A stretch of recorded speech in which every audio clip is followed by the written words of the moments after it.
ہم نے کئی دفعہ نواز شریف صاحب کے حوالے سے بات کی اور آپ کا موقف یہ تھا کہ اگر وہ آ جائیں تو ایک تو ان کو پہلے جیل جانا پڑے گا لیکن اس کے بعد ان کے معاملات آسانی سے حل ہو جائیں گے. یہی تھا آپ کے ذہن میں جو ابھی ہو رہا ہے؟ Is this what you predicted? نظر تو یہی آ رہا تھا، اس میں کیا شک کی بات ہے. اور میرا خیال ہے چونکہ اب یہ سب کچھ ہو چکا ہے اور وہ ان کو سینڈ آف وہاں ہائی کمشنر نے کیا، ان کو ریسیو یہاں پولیس کے اعلیٰ ترین افسران نے کیا جن کو مامور ہونا تھا کسی مفرور کی گرفتاری پہ، پر وہ سب کچھ ہو گیا. اب اس بات کو میرا خیال ہے قصہ پارینہ سمجھیں اور آگے کی بات کریں. آگے کی اس کو چھوڑ دیں کہ اب نواز شریف کو کس طرح عدالت کے اہلکاروں نے اسلام آباد ایئرپورٹ پہنچ کے ان کی بائیو میٹرکس کرائی، کس طرح انہوں نے جلسہ کیا، کس طرح وہ قیدی ہونے کے باوجود، سٹیٹس تو قیدی کا ہی ہے نا، تو وہ ملاقاتیں کرتے رہے اور وہ جلسہ بھی انہوں نے پہلے ہی میرا خیال ہے قیدی ہوں گے جنہوں نے ایک جلسے سے خطاب کیا ہوگا. تو یہ سب کچھ کیا جو، تو اب اس کو چھوڑیں. یہ اب مطلب ہے قانون کی اولڈ نیوز اور قانون کی ہم اور زیادہ سے زیادہ مطلب ہے تصدیق کر رہے ہوتے ہیں، تحقیر کر رہے ہوتے ہیں جب ہم اس بات کو کرتے ہیں. میاں صاحب آخرکار 3 مرتبہ وزیر اعظم رہ چکے ہیں خود. ایک دفعہ ابھی 4تھی مرتبہ بھی آپ ہی وزیر اعظم تھے جب شہباز شریف وزیر اعظم ہوئے.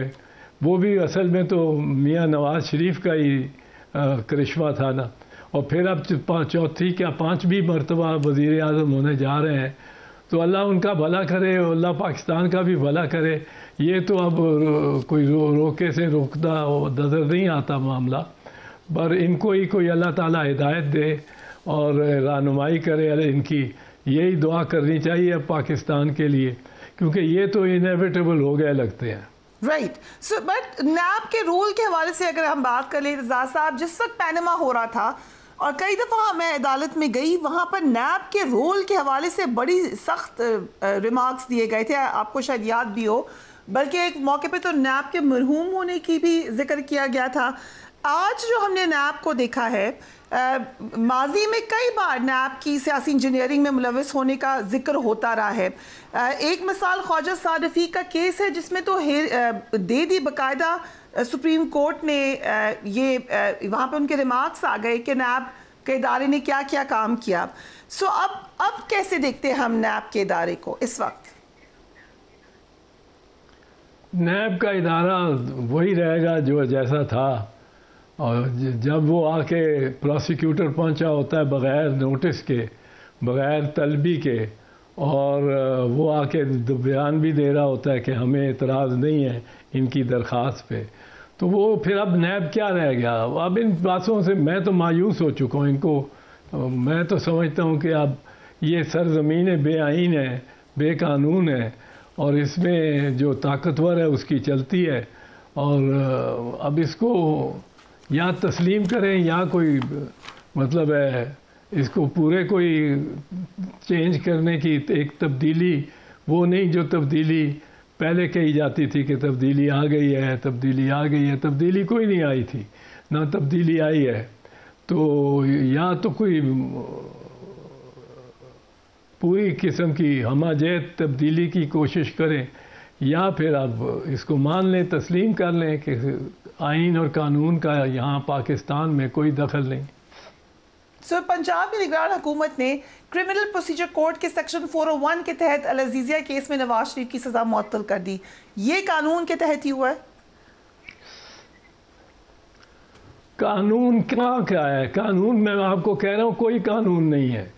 قانون کے تحت ایسی باتیں جو نہیں ہو سکتی وہ ہو رہی ہیں. میں اس میں پھر آپ سے یہی بحث کرتا رہوں گا قانون کیا ہے. میں کہتا رہا ہوں مطلب ہے چھت پہ چڑھ کے شور مچاتا رہا ہوں کہ 90 دن سے زیادہ نہیں لگائے جا سکتے الیکشنز میں. انہوں نے لگا دیے. خیبر اور پنجاب کی حکومتیں آج بھی چل رہی ہیں. اب کوئی 225 دن ہو گئے ان کے بنے ہوئے یا کچھ. پھر میں کہتا رہا کہ جی الیکشن 90 دن کے اندر اندر ہوں گے اور نگران حکومت 91 دن پہ فارغ ہو جائیں گی. وہ بھی نہ ہوا. ہم نے پھر کہا کہ سپریم کورٹ کی ہر بات ماننا لازم ہے. وہ بھی نہ مانی گئی. انہوں نے کہا کہ 14 مئی کو الیکشن کراؤ. یہ تیار تھے 23 اپریل کو کرانے کے لیے بھی. یہ انہوں نے طے کر لیا تھا چیف الیکشن کمشنر صاحب نے. پھر یہ کہتے ہیں خود ہی کہ جی 8 اکتوبر کو الیکشن ہوں گے. اب 8 اکتوبر بھی گزر گئی. کوئی الیکشن کی طرف کوئی جاتا ہوا نظر آتا ہے؟ کوئی ان میں سے یہ نگران جو ہیں یہ بنائے گئے تھے کہ الیکشن کی کو یہ کروائیں گے ایک خوش اسلوبی سے. انہوں نے کوئی ایک قدم لیا الیکشنز کی جانب. یہ تو یہی کر رہے ہیں کہ نئی سے نئی کوئی اسکیم یہ دے دی وہ دے دی. اور ان کا مینڈیٹ ہے کوئی نہیں. مینڈیٹ اتنا ہی ہے کہ میں کل جا کے چیف منسٹر کی کرسی پہ بیٹھ جاؤں اور اپنے آپ کو چیف منسٹر کہنا شروع کر دوں. اور چیف سیکرٹری اور آئی جی مجھے اگر اوبے کرتے ہیں اور ساری مشینری مجھے اوبے کرنا شروع ہو جاتی ہے، میں قانونی کسی قسم کا ہوں، تو یہ ہے یہ ایک ڈاکٹرن نظریہ ضرورت ہے جس کے تحت چل رہی ہے اس وقت انتظامیہ. تو اب چلنے دو، دیکھ لیتے ہیں یہ بھی کیا گل کھلا لیتے ہیں. رائٹ. آپ نے سابق چیف جسٹس عطا بندیال کے بارے میں کہا کہ جو انہوں نے رولنگ کو کالعدم قرار دیا تھا ڈپٹی اسپیکر کا، اس کے بعد بھی جو فیصلے دیے وہ انڈر انفلوئنس دیے. آپ کو لگتا ہے کہ ایسے ہی ہوا؟ نہیں، محسوس تو یہی ہوتا تھا. وہ رات کو ججز کا پہنچ جانا سپریم کورٹ پر. اب یہ اوپینین کی بات ہے نا کہ لوگوں کی اوپینین میرے خلاف بھی ہے اس پہ. وہ سمجھتے ہیں کہ ٹھیک کیا اس نے. میں بھی سمجھتا تھا کہ ٹھیک کر رہا ہے عمر بندیال، لیکن کچھ واقعات ایسے ظاہر ہوئے کہ اس سے محسوس ہوا جو میں نے کہا. پر بہرحال he has been a better جج chief justice than very many. اور میرا خیال ہے میں کہتا تھا کہ قاضی فیض عیسیٰ کے بعد آپ کو سب کو عمر یاد آیا کرے گا کہ عمر بندیال کے دن کتنے اچھے تھے. تو کیونکہ ذرا نرمی تھی، اب ذرا سختی ہوگی، رولز پر پابندی ہوگی. ہمارے ہاں رولز پر پابندی، ضوابط پہ پابندی پہ لوگ پریشان ہی ہوتے ہیں. ہمارے ہاں ہمارے معاشرے میں ہی، صرف یہ وکلاء نہیں، معاشرے میں ہی یہ ہے. آپ کسی کو یہ کہیں کہ آپ نے بائیں ہاتھ ہی چلنا ہے، وہ تو دائیں ہاتھ چل کے شارٹ کٹ مار رہا ہوتا ہے، موٹر سائیکل پہ بھی اور کار پہ بھی، پیدل بھی. تو یہ ہمارے ہاں کلچر ہی ایسا ہے، ضابطوں کے تحت آنے کا نہیں ہے. یہ ذرا باضابطہ چلیں گے قاضی صاحب میرا خیال ہے تو لوگوں کو عمر بندیال یاد آئیں گے جو ذرا نرم مزاج کے تھے اور درگزر کرنے والے تھے. تو اب بہرحال دیکھیں. پاکستان کے بارے میں میرا تو مقولہ یہی ہے کہ you can predict nothing but the past. ماضی کے علاوہ آپ کوئی پیشین گوئی نہیں کر سکتے.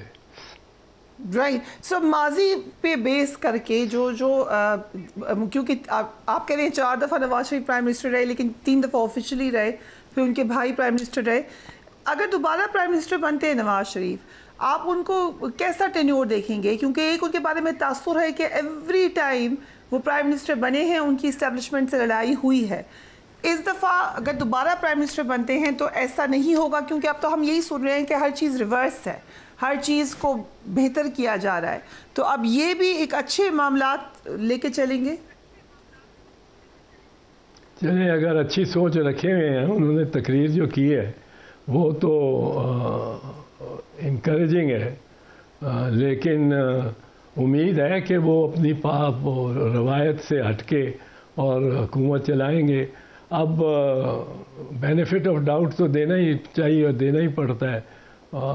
تو اب دیکھیں، میں وہی کہتا ہوں مستقبل کے، آپ جب مجھے سوال کرتی ہیں کہ مستقبل میں کیا ہوگا کیا نہیں ہوگا، لگتا ہے کہ وزیر اعظم نواز شریف بنیں گے، پر پاکستان میں کچھ بھی نہیں کہا جا سکتا.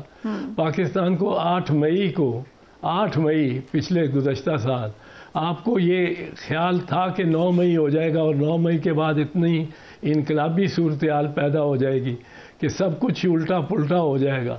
وزیر اعظم جیل میں ہوگا اور جو جیل میں تھے وہ وزیر اعظم بن رہے ہوں گے. تو یہ کوئی کہا نہیں جا سکتا، پاکستان میں کچھ بھی نہیں کہا جا سکتا. رائٹ. عمران خان صاحب کی طرف آ جاتے ہیں. فارمر پرائم منسٹر کا آپ نے ذکر کیا، سائفر کیس میں فرد جرم ان پہ عائد ہو گئی ہے، شاہ محمود قریشی پہ بھی ہو گئی ہے. چارج شیٹ میں کہا گیا ہے کہ چیئرمین پی ٹی آئی نے بطور وزیر اعظم سائفر کو غیر قانونی طور پر اپنے پاس رکھا اور سیکرٹ دستاویز کو غلط طریقے سے استعمال کیا. کتنے سیریس چارجز ہیں یہ اعتزاز صاحب؟ بھائی اگر تو قانون کے مطابق جانا ہے، قانون کی روشنی میں اس کو دیکھنا ہے، تو پھر تو یہ جرم بنتا ہی نہیں ہے. یہ بڑا فاش قسم کا چلان ہے جو پیش کیا گیا ہے. پہلی بات یہ ہے کہ یہ سائفر کو اپنے پاس رکھنے، ریٹیننگ دی ڈاکومنٹ کا قانونی اس کو جرم ہی بنایا گیا ہے اگست 2023 میں، اس سال جب اسمبلی ختم ہو رہی تھی. اور جو جرم ہوا ہے، سو کالڈ جرم، وہ ہوا ہے اپریل 2022 کو. تو جو آرٹیکل 12 ایک کانسٹیٹیوشنل فنڈامنٹل رائٹ ہے، وہ کہتا ہے کہ conduct which was not criminal at the time it was committed cannot be made an offense later on retrospectively. تو اس وقت یہ قانون ہی نہیں تھا، یہ جرم ہی نہیں تھا. اب وہ اس کو جرم بنا کے لگا رہے ہیں، غلط کر رہے ہیں. دوسری بات یہ ہے کہ سائفر کو اگر میں اس کو افشا کر دوں، اگر کوئی ڈپٹی سیکرٹری کر دے، وہ تو جرم ہے.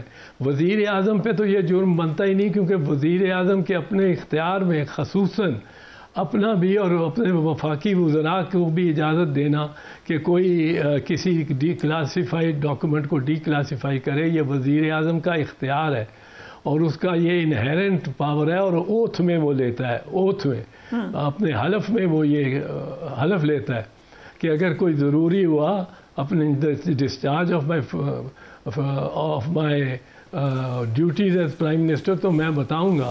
اب اگر اور میں افشا کر دوں گا اس ڈاکومنٹ کو. اگر پاکستان کو کوئی بڑی طاقت دھمکی دیتی ہے اور اس دھمکی پہ ہم نے اعتبار کیا کہ انہوں نے دھمکی دی ہے، اسی لیے ہم نے امریکہ سے احتجاج بھی کیا اور ڈیمارش بھی کیا. ان کو یہ ڈیمارش کہتے ہیں، سخت احتجاج کرنا.